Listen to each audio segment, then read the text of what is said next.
Hello, thanks for coming today. I know most of you in here, but there are some new faces, so just some little housekeeping. I'm Michaela. I am the physical therapist here at Build Power Grind. We've been doing cash-based therapy here for about a year and a half. And then also I work in geriatrics, so I get the best of both worlds, and I really enjoy combining those thought processes together. And this is Abby, our head trainer. She's going to be helping demo things today. So let's jump in. We're going to be talking about how to utilize physical therapy like methods and thought processes to optimize your performance here in the gym. Specifically, we're going to be talking about the science and anatomy of barbell movements. And the three movements that we're going to focus on is the barbell back squat, the overhead strict press, and then the front rack split squat. So in phase 2, which we're in right now, these are really important movements that we're doing in our build day. All right, so there's going to be a lot of words that you may not have ever heard of before. So I have you a little handout, and it's just a little reference sheet. So I'm going to go over these words, but then throughout it, like if you blank on it, you have something to look at. So just quickly, biomechanics, we're going to discuss this in how it's using anatomy and physics to explain motion and forces. And then kinematics is the forces of the movements of the joints without those forces. Anatomical position is going to be standing facing forward, palms facing forward. So all of these terms are going to be in relation to this anatomical position. And then compound movements, all of these barbell movements are compound movements. What that means is it's going to be multiple muscle groups and multiple joints moving at the same time.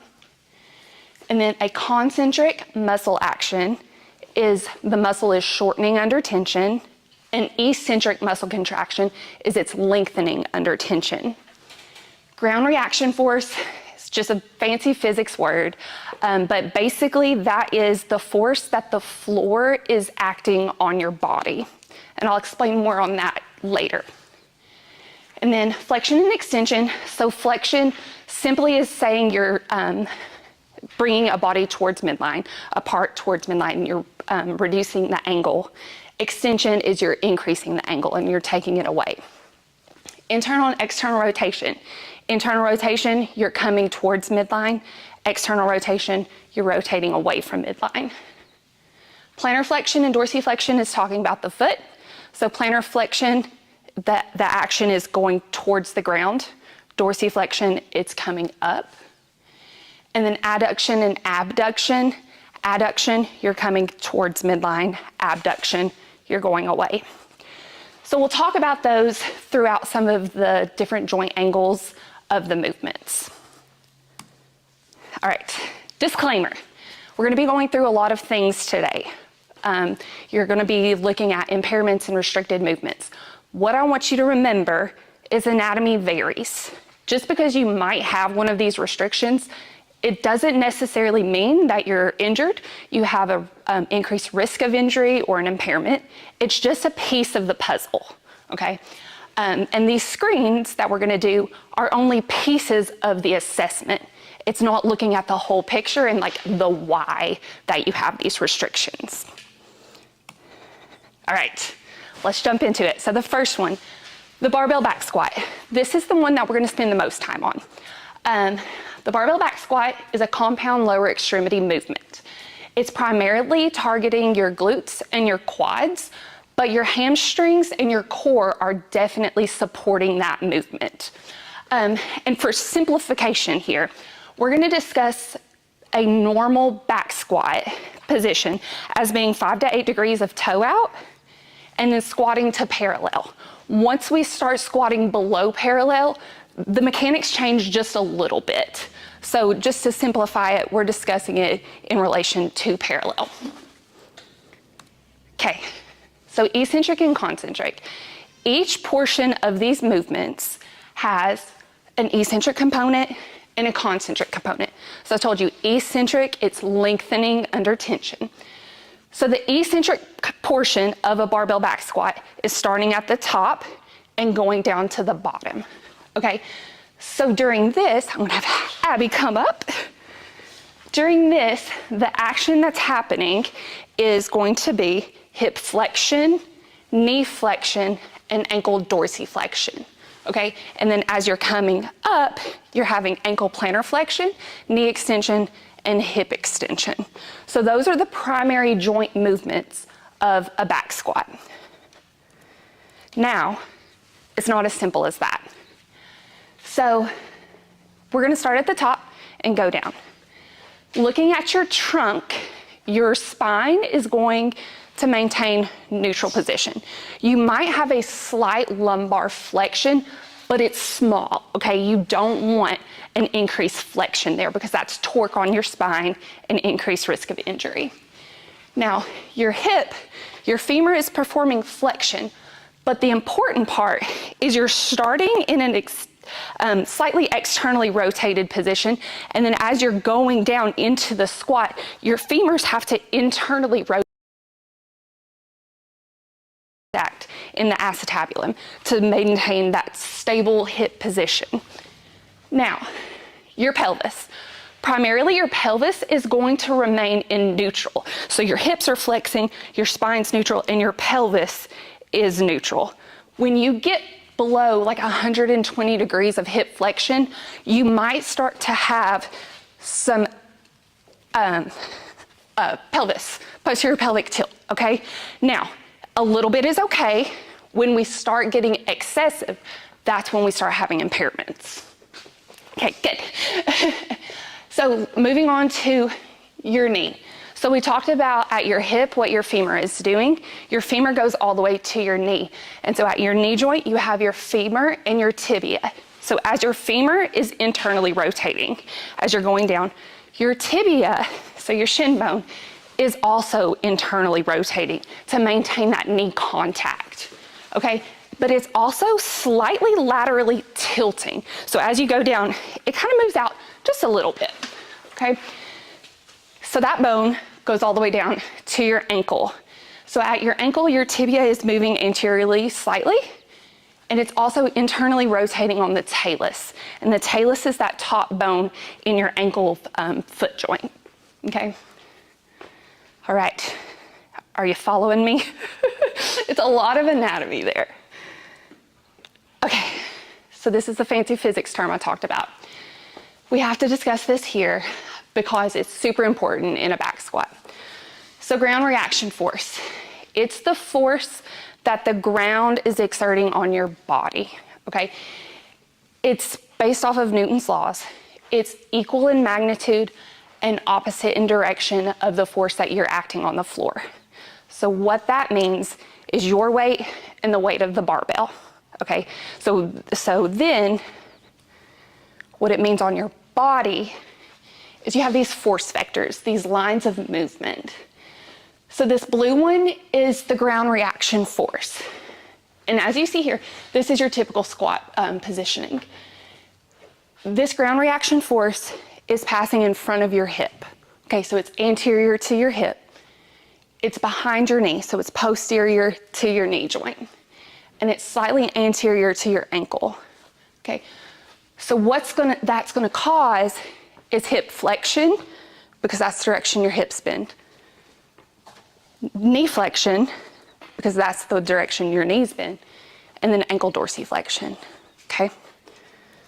So what does that even mean, and why does it matter, and why am I telling you this?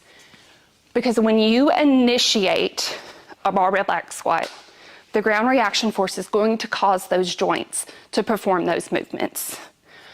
But in the kinematics slide, I told you it wasn't as simple as flexion and dorsiflexion, right? There's internal rotation, there's other components. So if those components are limited, you're going to start having compensations and deviations from a typical squat mechanic. Okay, so some common restrictions that you're gonna see. Restrictions in hip internal rotation.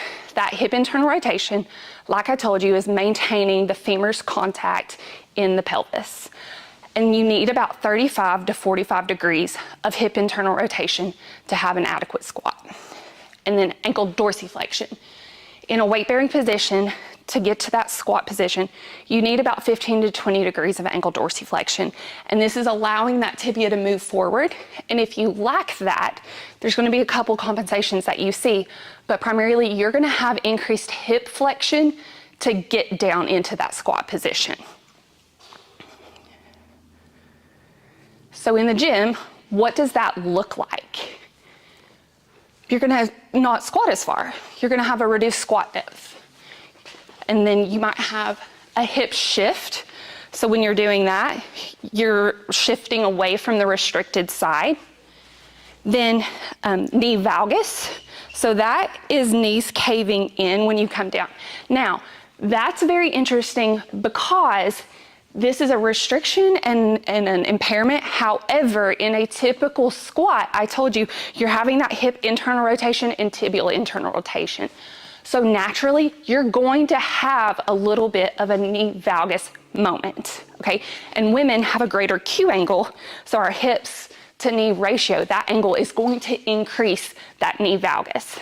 What you also might see is what they call an adductor whip. So coming down in the bottom, they pop into that valgus, and then they're coming back out of it. That's okay, as long as it's controlled and you're moving out of it, okay? But you do need some knee valgus. And also it's going to have your hips, like your glute muscles, in a good length tension relationship to be able to activate and produce power. But if this is uncontrolled, it can also lead to overpronation of the foot. So that's when at her foot, it's an uncontrolled collapse. So the ankle and foot bones are just basically suction cupping into the floor, and it's uncontrolled. You naturally do have slight pronation during your like walking, running, and back squat mechanics, but when it's uncontrolled, that's the problem. And then, like I told you, the posterior pelvic tilt, that's the butt wink, when you get down to the bottom and you just start rounding, okay? All right, thank you, Abby. So it's kind of hard if you, so you get down and then you're, yeah, it's rounded up in there. And like I said, that's increased torque on the spine, which leads us into this side. So trunk inclination, when you're doing a back squat, trunk inclination is talking your torso in relation to your femurs, okay?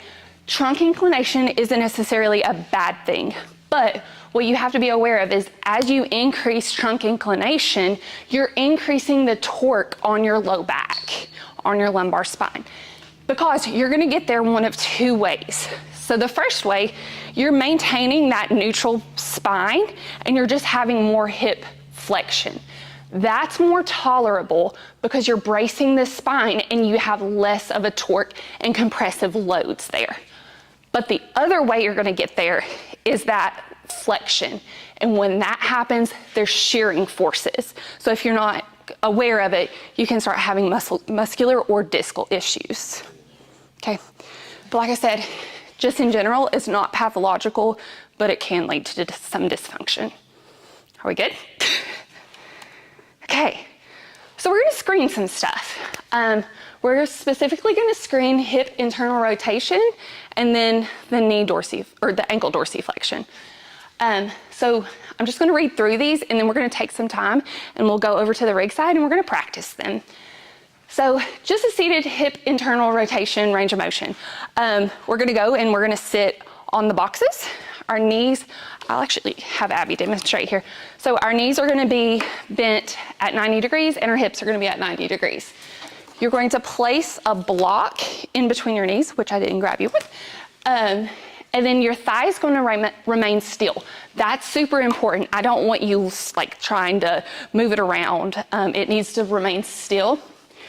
You're gonna put the fulcrum, so this little silver part of the goniometers, right in the middle of your knee joint, right here.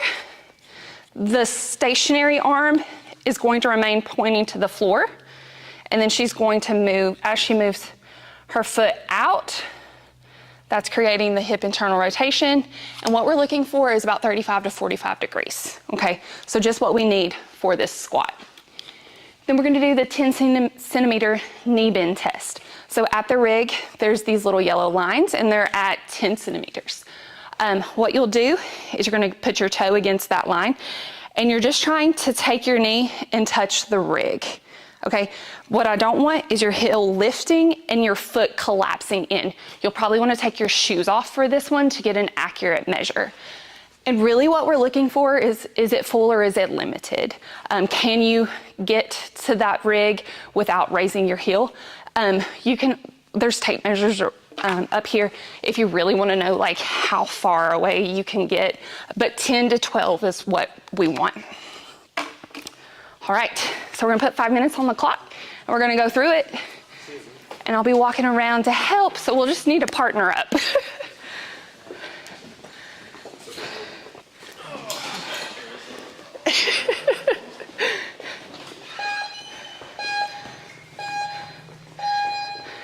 Yeah.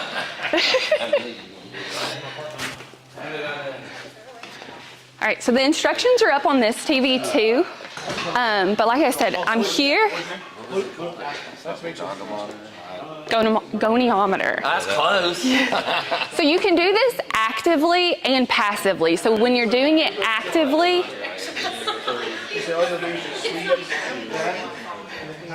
he's got it. Okay. Yeah. Okay. Where am I at? 30 degrees. So I'm below. So just a little restricted. Now measure it on both sides and compare both sides.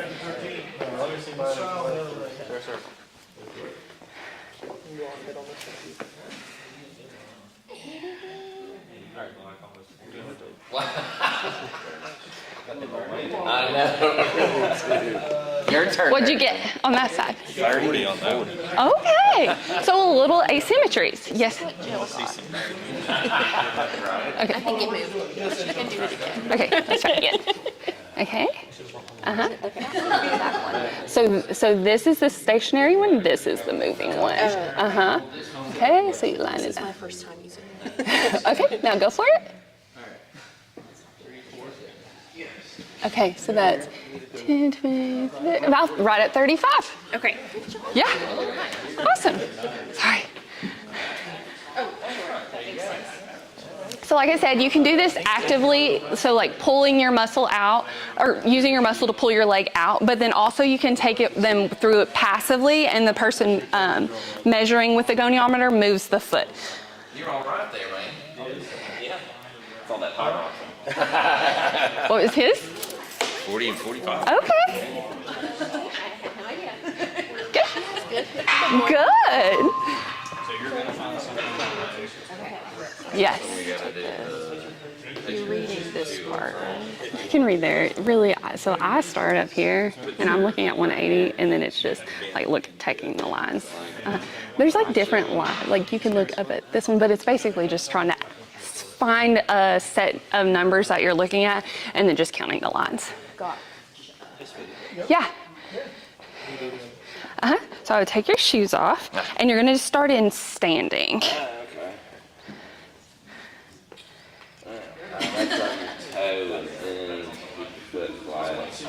Yeah. Also, you can use the yellow line over here. Yeah, I pre-measured it for you. So just keep your toes behind the yellow line. So back it up. Yeah. I can do this one. Yeah, there you go. Sorry, I'm being No, you're. something about Let's see it.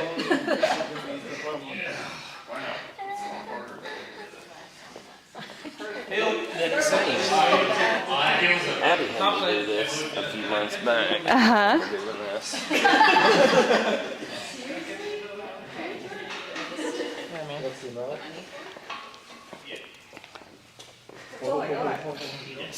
feel like I'm doing it wrong. No, that looks good. That one was way easier. Yeah.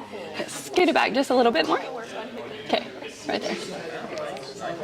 Yeah. Okay, let me do this one again. So with the ankle dorsiflexion, you might feel a big stretch in the back, but you may also feel some pinching in the front of your ankle, okay? Go you. Mine sucks. So you need to come forward. Okay, so we have about a minute left.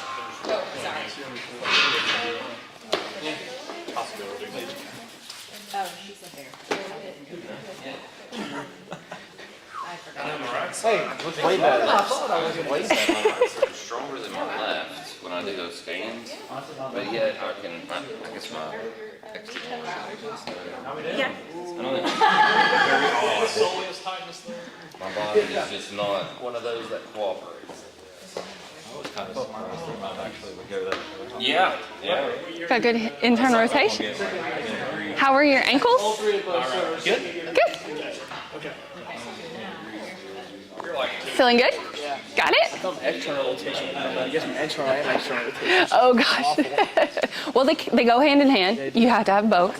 A lot of times if you're restricted in one, you're restricted in the other. You should start doing that more. A little bit. I did an external rotation. You can tell when you're getting into I'm sorry. That's the one I did an external rotation since was after. Oh gosh. All right. Whenever you're ready, we're gonna head back over and keep going.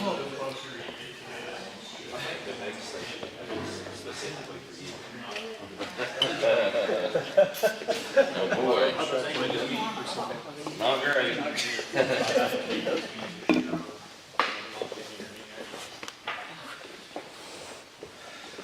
All right. So did we find some restrictions? Are we good? What do you think? Some restrictions? Yeah. That's common. All right. So let's discuss some fixes.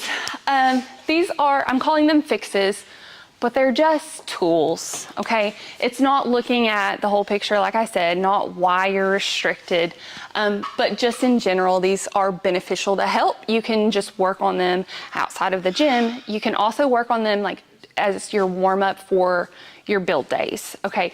And they're pretty easy to do, even like during sets. If you start doing the movements and you're like, this just doesn't feel right, just pause, and in between the time that you have to rest, just work on some of this.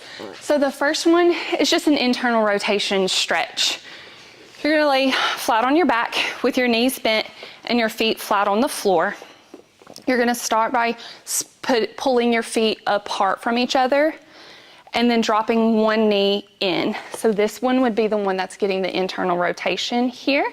You can also take this opposite foot, cross it over to increase this stretch. Okay, so this is just opening up that internal rotation stretch. And then a dorsiflexion mobilization. So that's over at the rig. So we might actually have to walk back over there for you to really be able to see this demonstration.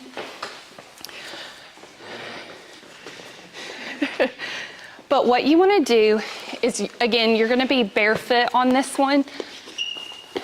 You're going to place a band, and you want like a good strong band to get this the force for this mobilization.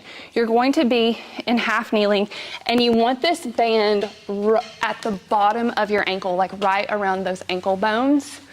You're going to rock forward and get this stretch. You can put your body weight on it. You can also use a weight. Now with this one, you can do it and like work into reps, but also static holding. So it's creep. So the longer you're in that position, the more extensibility you're gonna get. Okay? All right, now we'll head back over. And at the end, we'll take time to practice these fixes, but we'll just keep it moving. So, overhead strict press. This is the next movement we're gonna talk about. With overhead strict press, it's a compound upper extremity movement. It's a true pressing strength exercise, primarily targeting your delts, your triceps, your serratus anterior here. But what's important is it's supported by your lower extremities and your core. So this is truly like a full body movement, okay? All right, before we can talk about the whole movement, we need to talk about scapulohumeral rhythm. If you were in my seminar last year, or if you've been around me, you've heard my soapbox on how your shoulder is not just your glenohumeral joint, which most people think it is.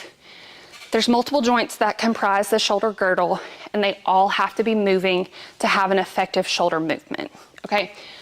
So one of the main ones is your scapulothoracic joint. So how your scapula is moving and gliding on your thoracic spine and your rib cage, okay? That has to be moving for your shoulder to have range of motion. Sorry.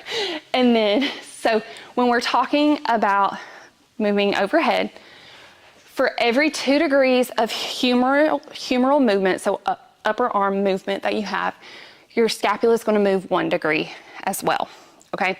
And this is maintaining the glenoid fossa alignment with the femoral head. So maintaining that ball and socket joint throughout the movement, okay? So when we're talking about a strict press, the movement coming from the front rack position overhead is your concentric portion. And then coming down is the eccentric portion. So with this, looking at your wrists first, your wrists are going to maintain neutral. They're not going to be moving. So they're maintaining neutral positioning. Your elbow is going into extension as your shoulder is moving into flexion and abduction, okay? And then your scapula, turn you around.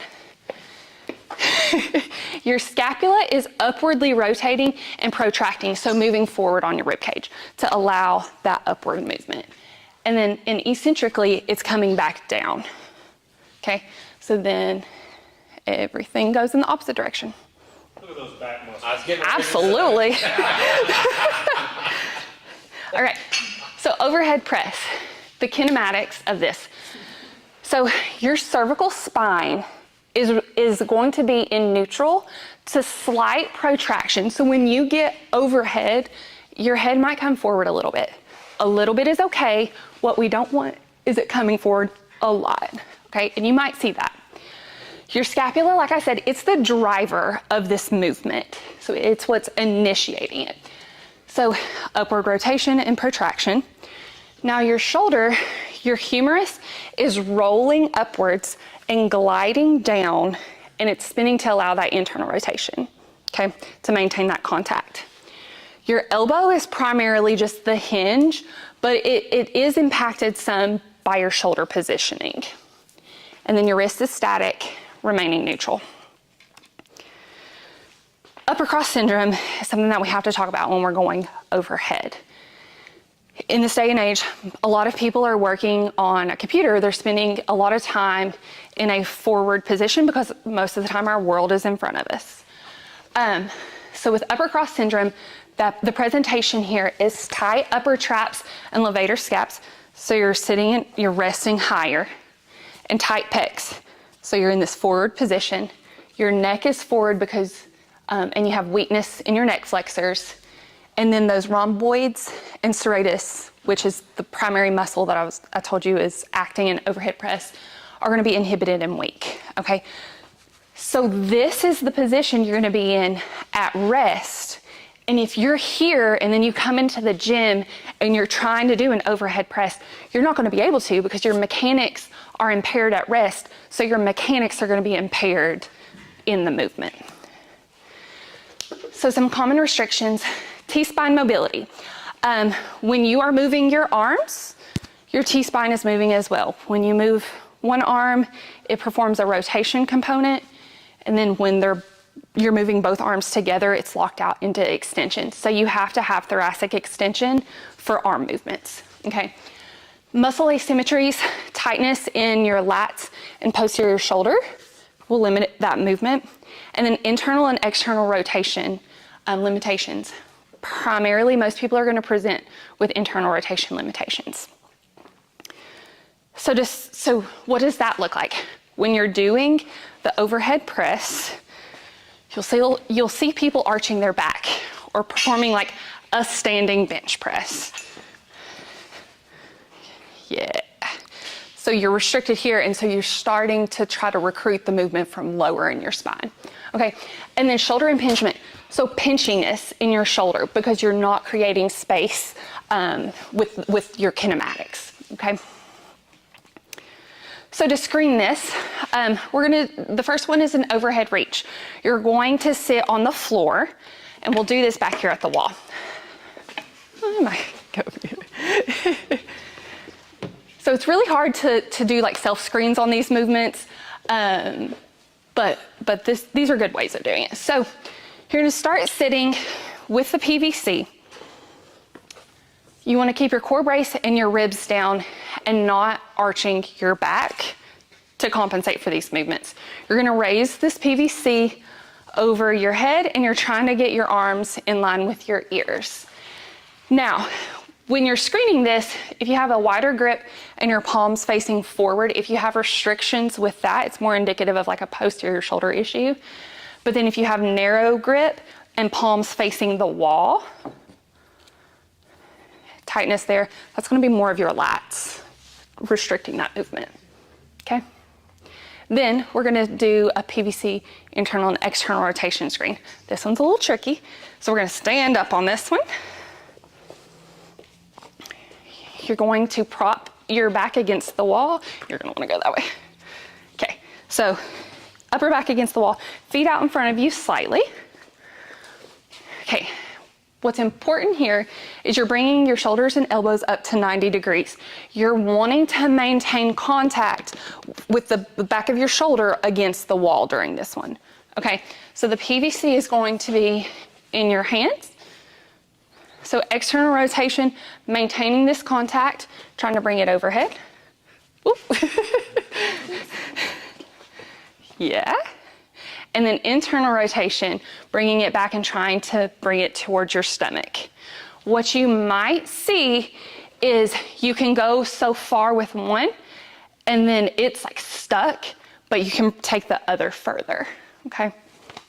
And then a thoracic mobility screen. So this one, you're gonna be sideways against the wall. Yep, on your knees. Both knees, yep. Sit your butt back onto your heels.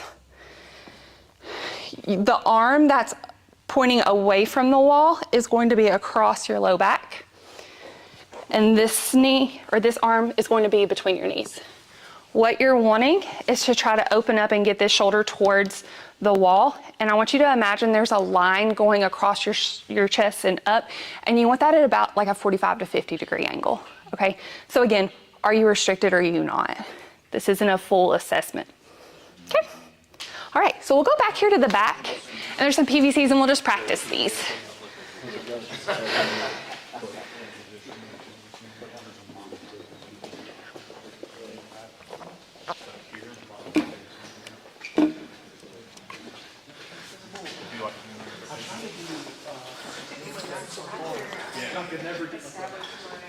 Oh.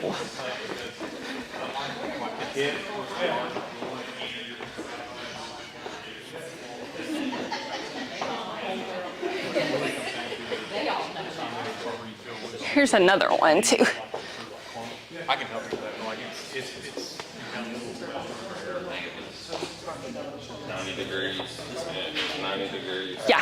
Here. Uh-huh. Like this. So a wider grip, palms forward. That would be like posterior shoulder tightness. Scoot your butt back, maintain good contact. Uh-huh. and then work my hands in. No, just come back down. Like that's full. Do you feel tightness? No, not really. Good, okay. And then narrow grip, palms to the wall. Oh. Yeah, that's lats. Yeah, that looks good. Posterior shoulders are good. Here we go. Uh-huh. And it's more narrow? Yep, more narrow. Okay.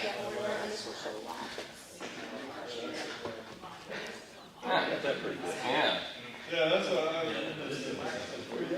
Oh, we don't have a clock going. Yeah, thank you.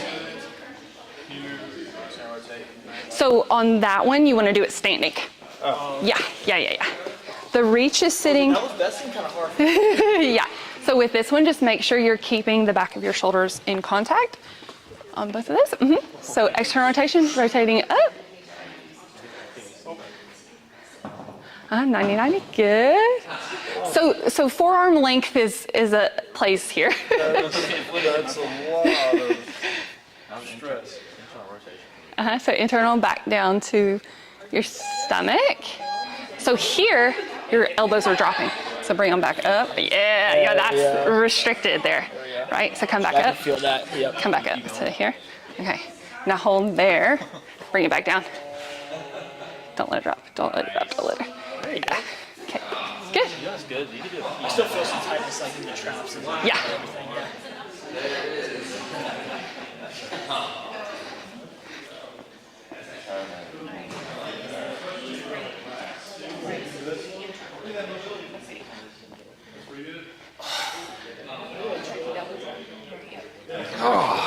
Yeah.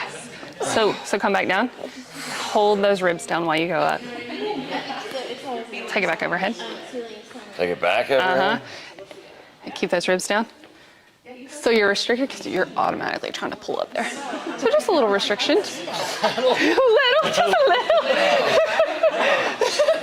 Could it be like if I widen it maybe, or? Try it. Yeah. Easier. That was a lot Yeah. easier. You want it more like straight out though. Oh, you want it like this? Well, just like when you come here, straight out. 90-90. Yeah.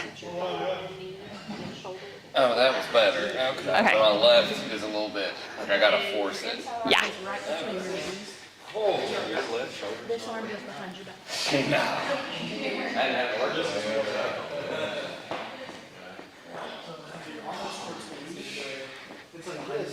Yep. So, Arm is close to the wall. Elbow's gonna be in between. but you want to sit back on your heels. Yeah, sit back on your heels. Just, yeah. Hey. Yeah, yeah, stay back there. Good.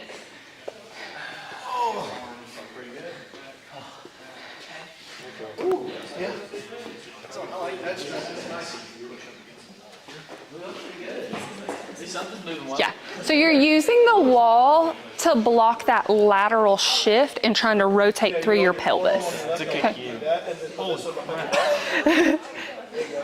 Yeah, try to sit your butt back just a little bit further. Yeah, that'll lock out that lumbar spine. That's good.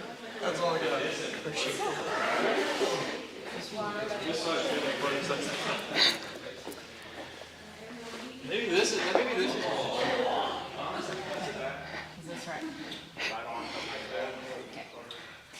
Push against the wall. Left arm is reaching across. Bring your right shoulder. Oh, this one goes over there. I'm giving it hell. Please don't. That side is like, no ma'am. That's awesome. Cool. All right, guys, we'll come back.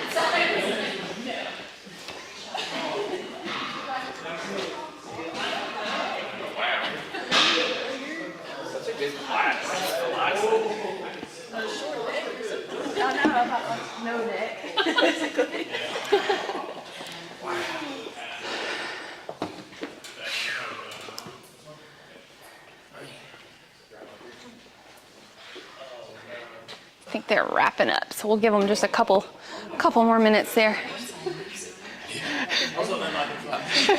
So bad.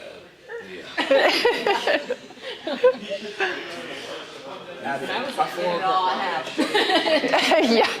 I literally hit my forehead. Because you have a longer forearm. Yeah. Like that. Femur or forearm length. Not this is not your femur. Forearm length. The extension cord proves it, remember?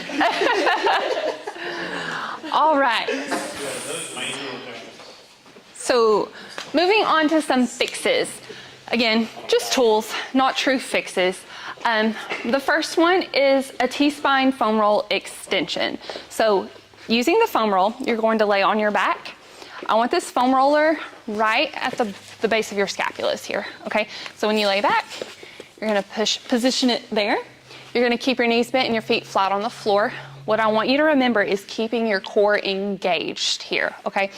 So hands are going to be behind your neck to support it. You can also extend them, but most people are more comfortable here. You're going to keep your core engaged and arch back over the foam roller. It's going to be a smaller movement than you would think because I want you to feel it in your mid back. If you're not keeping your core engaged and you go back, your ribs are gonna pop up and you're recruiting this from your lumbar spine. So it goes from a thoracic mobility to a lumbar spine stretch. So keeping those ribs down and your core engaged is super important here.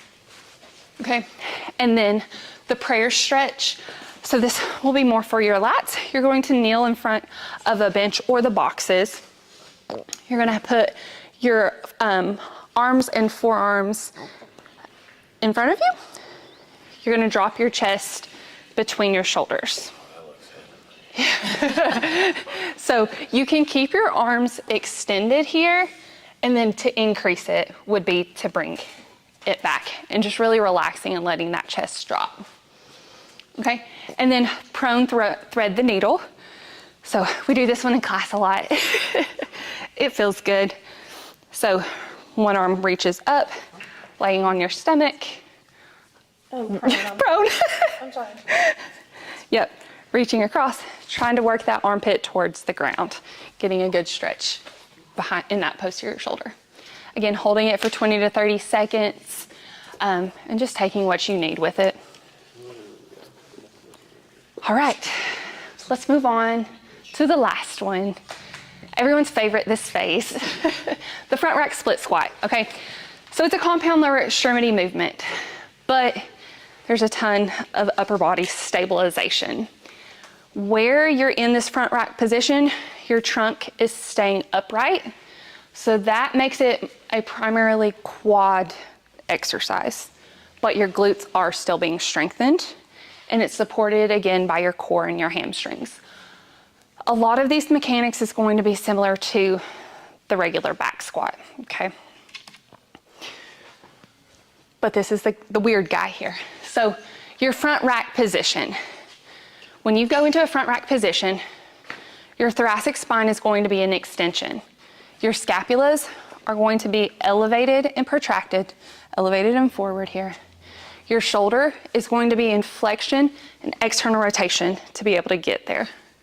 Your elbow is in flexion and your wrist is in extension.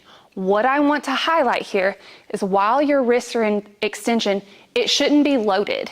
It should just be supporting the bar on the shelf you've created, okay? So it's like a back squat. So when you initiate the movement, going from the top down, that's your eccentric contraction, and your concentric contraction is coming back up. So this is a busy slide because you have two legs that are moving. But with this, your front leg is your working leg, okay? So just to highlight something different with your back leg, you're going to be in great toe extension. So your big toe is going to be extended. You might have discomfort with that or like some balance issues, but that's really the important part about the back leg. The front one is where we want to focus. So as you go down, it's hip flexion, knee flexion, ankle dorsiflexion, and then pelvis rotation towards that front leg, okay? As you come back up, it's hip extension, knee extension, plantar flexion, and your pelvis is rotating back to neutral, okay? So this pelvis moving is what's different.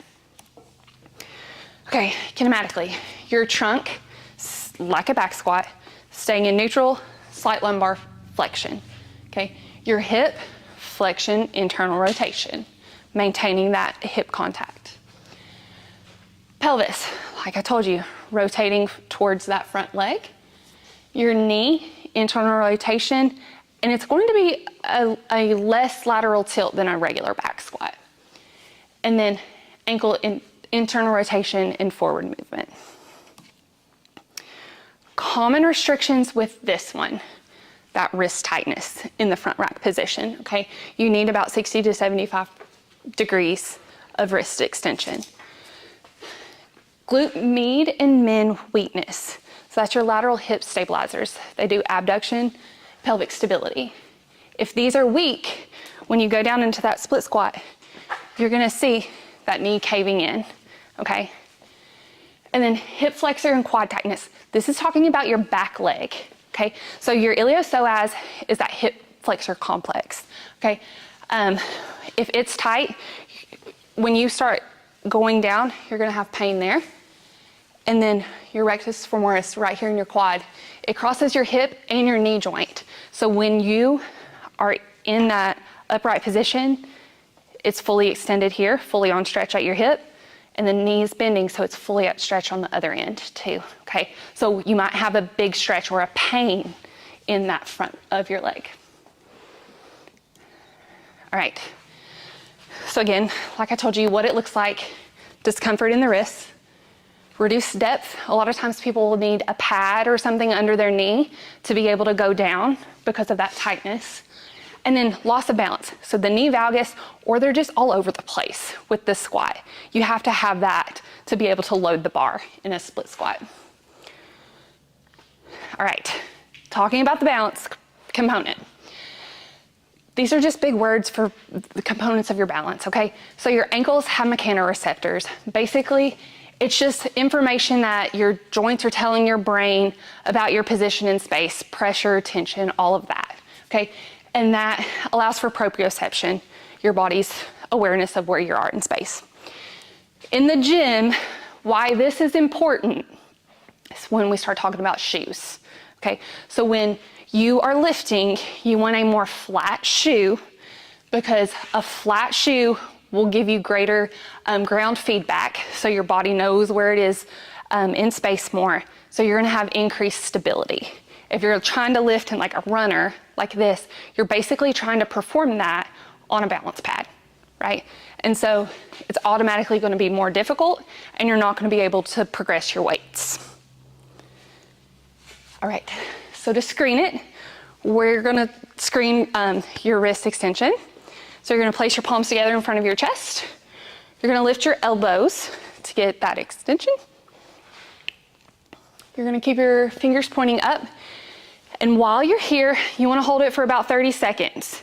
Now, if you can do it here, you might have discomfort, but if not, that's great. The next step is to pull it apart, and you want to hold it there, so that active position, all right? Automatically, most people are gonna lose like 10 degrees, okay? But the test is also the treatment, so just work on doing that, okay? Then the next, this is a true like special test. We're gonna do a Thomas test. So I'm gonna have you lay on your back at the edge of the table. You're gonna pull one knee close to your chest. The other is going to hang off. Go ahead and scoot down for me. Just a little bit, okay. Right, so if your thigh automatically pops up, not that far, but that's gonna be a tight hip flexor, okay? If your knee is extending and your foot's coming out, that's more tight quad, okay? And if it's coming out and to the side, that's more tight IT band TFL, okay? All right, then the next one is gonna be a single leg stability test. So this is basically just single leg squats. We're gonna do it to the bench actually. So you're gonna stand in front of the bench. You're gonna lift one foot off the ground. You're gonna balance on the standing leg. You're gonna keep your chest tall and your core engaged.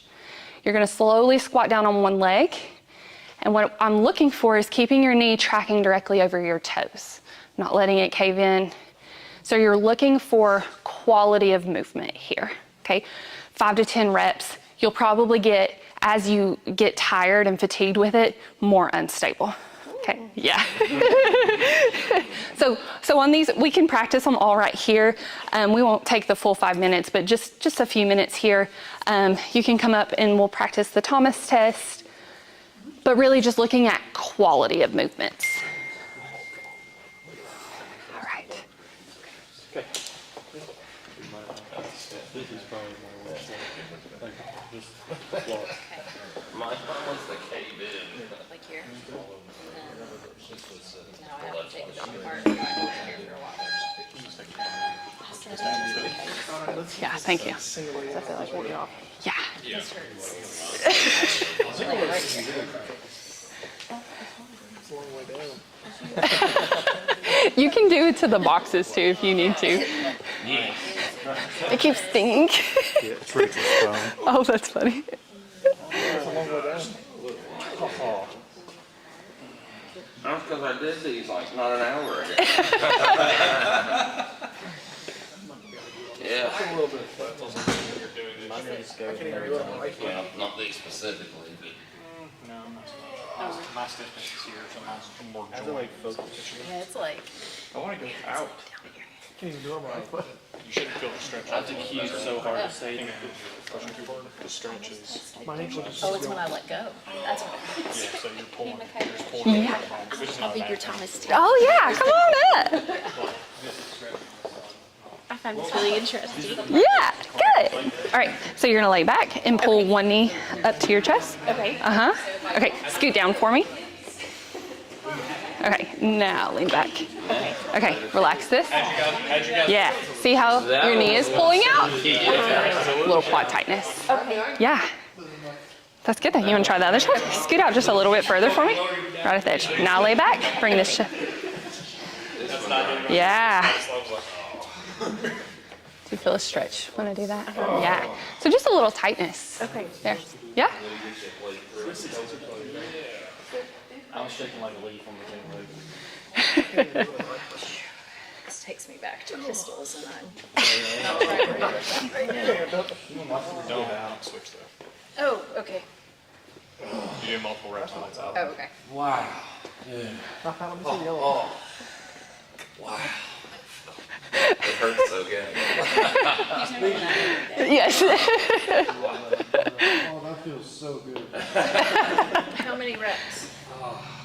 Usually like 5 to 10 is what I shoot for. Yeah.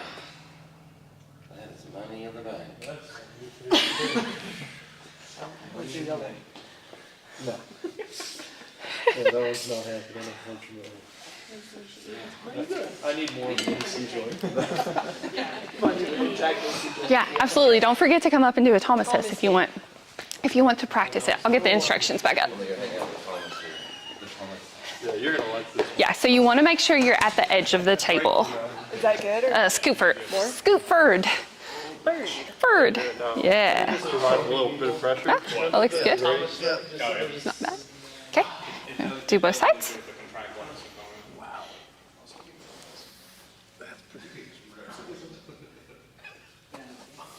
Yeah. Cool. you with my hips? So right here. Uh-huh. Yep, lay back, one knee up to your chest. You've got low neutral.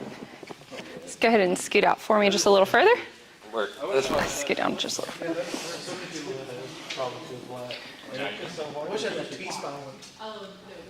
That looks good. Okay. No bueno. Yeah, looks good. That's another good Yeah. one too, like you can work like sequence of breathing, like Good. Look. Look. Yeah, you pass. Any discomfort? Man. Good. I can do a Thomas for. Wall, like with back pain patients who don't have any rotation.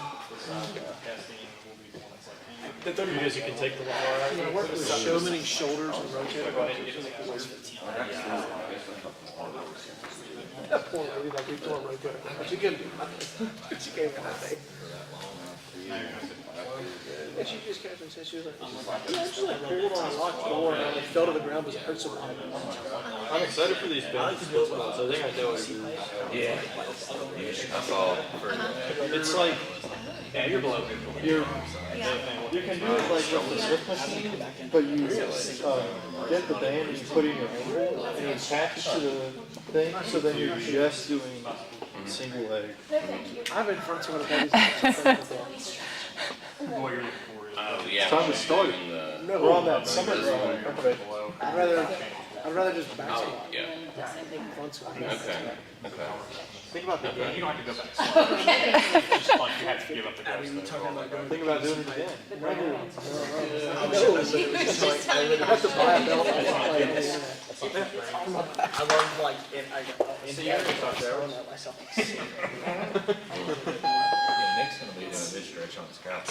Oh, I already know what I'm doing right now. The headphones just being I don't teach the mobility courses. All right, moving on. So just some fixes.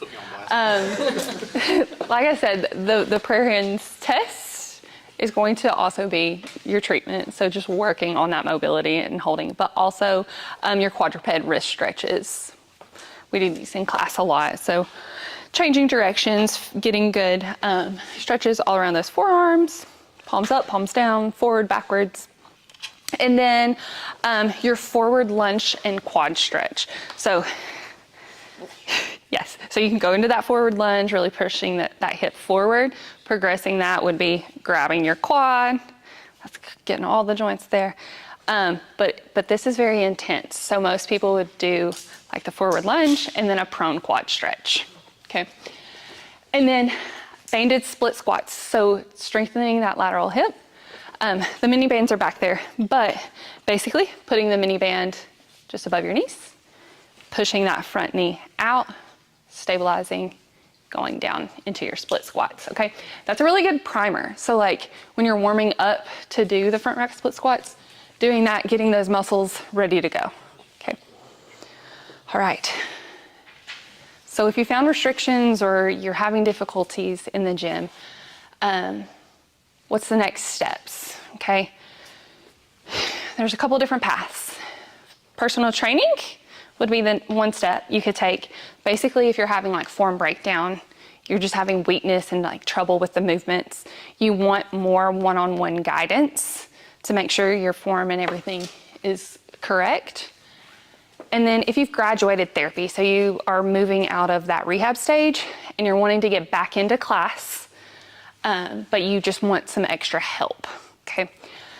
Physical therapy, though, would be if you're having like continued pain or discomfort.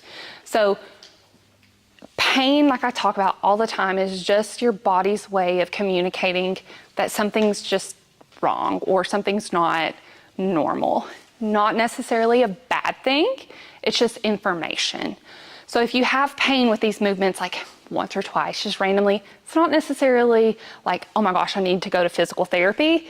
Maybe try some of these fixes, alternate your warm-ups and like recovery strategies.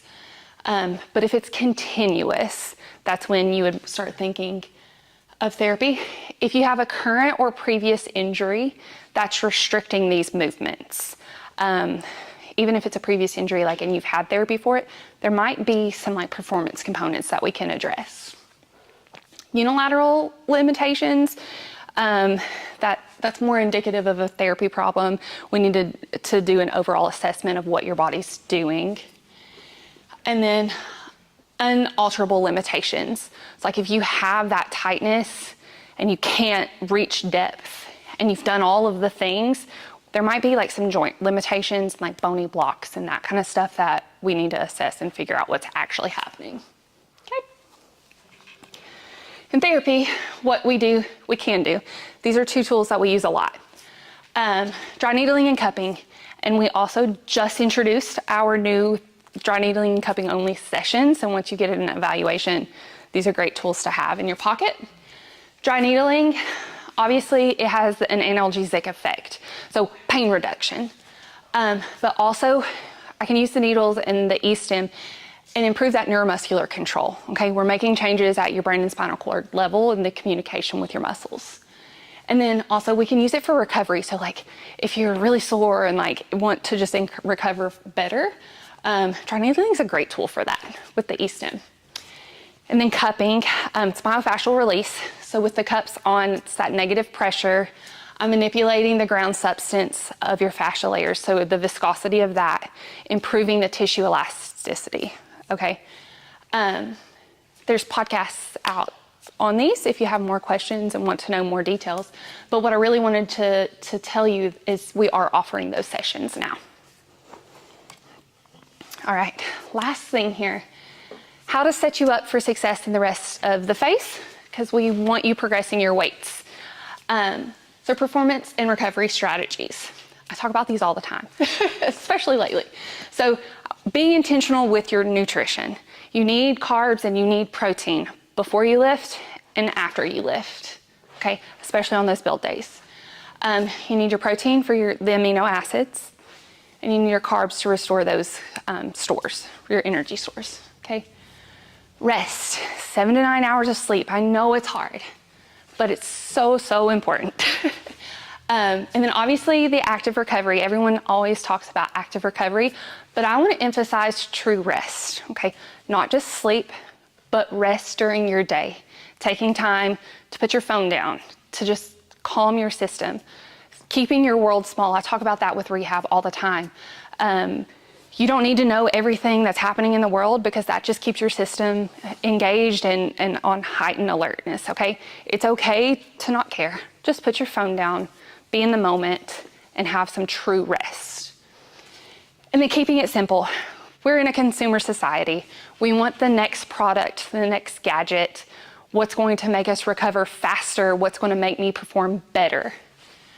And I'm putting physical therapy in this category too, because it is another tool to use to recover, like your Theraguns, your foam rollers, saunas, cold plunge, compression boots, all of these things, supplements. But you don't need to worry about any of this stuff until you do the basics well, until you're eating appropriately and you're getting the rest, okay? These are just extra, and a lot of times they're unnecessary. And then just a reminder to wrap it up, all of these screens are just a piece of the puzzle, right? It's just, are you limited? Are you not limited? It doesn't tell you why you're limited. It doesn't tell you, is it like a joint passive issue or the neuromuscular control issue? Like, there's so much more to what we did than what you did. And then, like I said, these fixes are only tools. There's so much more that we can do, okay? But they're just little things to keep in your pocket. All right, so we'll take about 10 to 15 minutes to practice these fixes. It's on the sheets. We'll practice the fixes. We can get the barbells out and like go through some of the movements, see if you like notice any of these restrictions, and just take the time to do whatever you guys want to do here. Okay.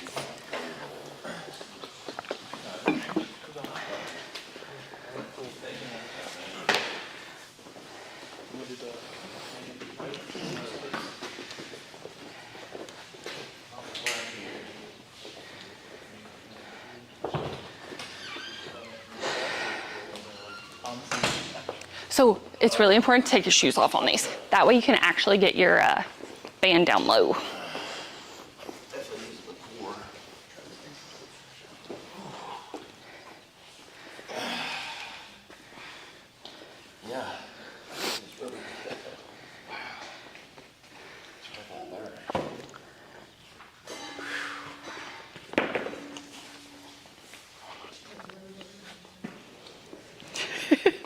I hate having to step in those.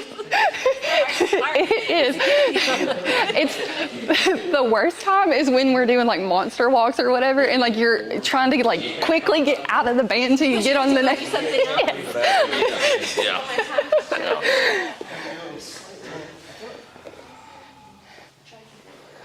That's what you need to do too. Oh, I know. Yeah, so keep that core down. Just some. Feels good. Oh, you were just rolling? Yeah. Oh, okay. I was like, that one is. I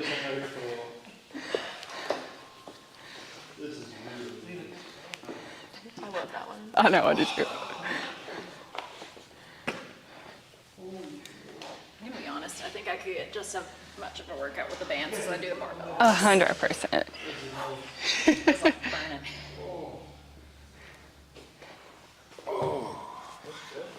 Oh, that internal rotation thing. That just looks like it feels.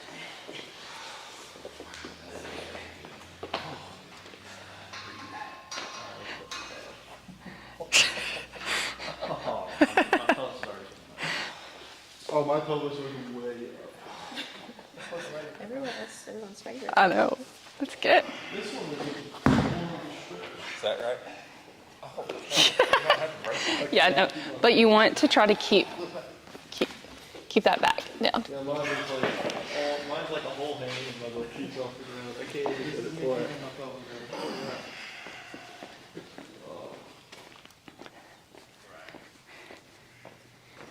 Got that one? Okay. Feel confident here? No. Okay. So just That's what I want you to be working on. Jill. The way you were explaining it, like if you go too far, you're turning it into more of a back, Yes. like lower back. And so like that's where I'm like, okay, I need to make sure I'm like Yes. Keep that core. keep the core. It's a smaller movement than you think. And just trying to arch here. Yeah.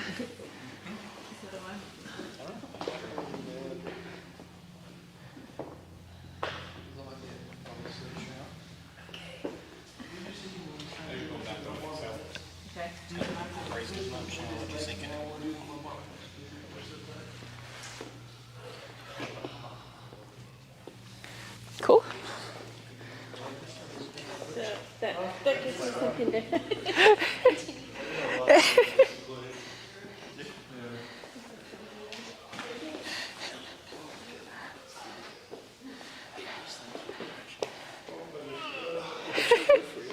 So good. Feel that booty burn.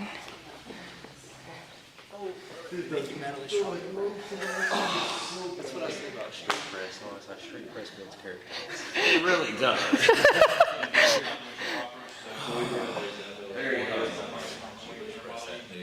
Yeah.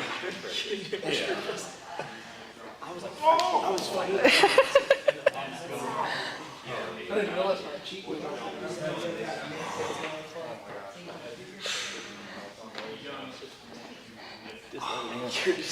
Just let it go. How do you feel here, Jill? Okay, yeah, just relax. Okay. Just relax. Trying to drop that in. You should feel a stretch down through here. Okay. And one thing here, like trying to go deeper on an exhale, so taking a Okay. deep breath in, and then as you blow it out, really trying to relax into it. Yeah. Okay. Yeah. Yeah. Good. That's good.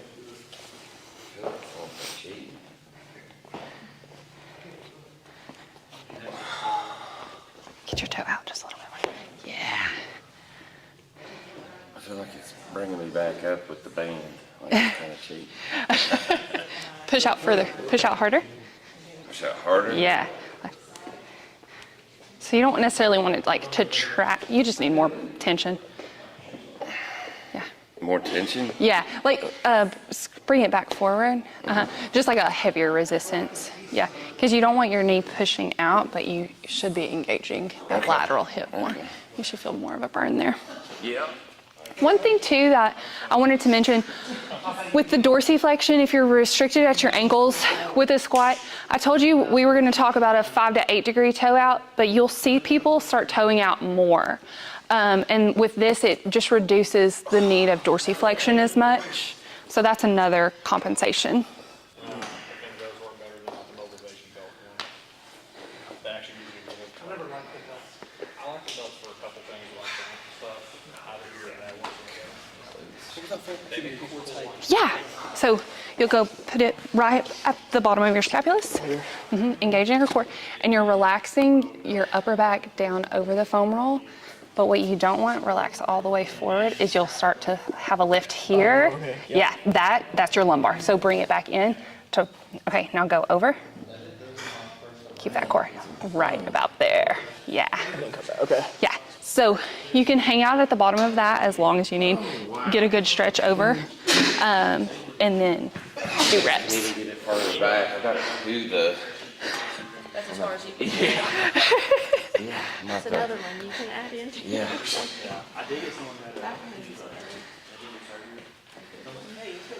Holding. I'm sorry.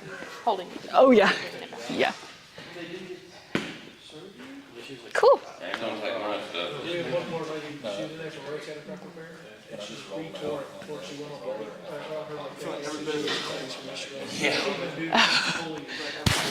The front of my A big one on that one too is that people use their low back on it. Yes. Yes. Like where they're on Dropping there. Yes. versus.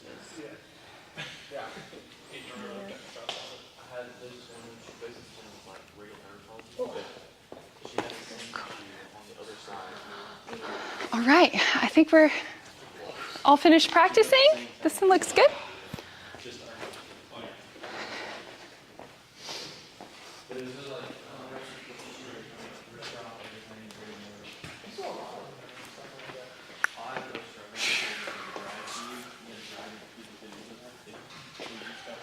All right.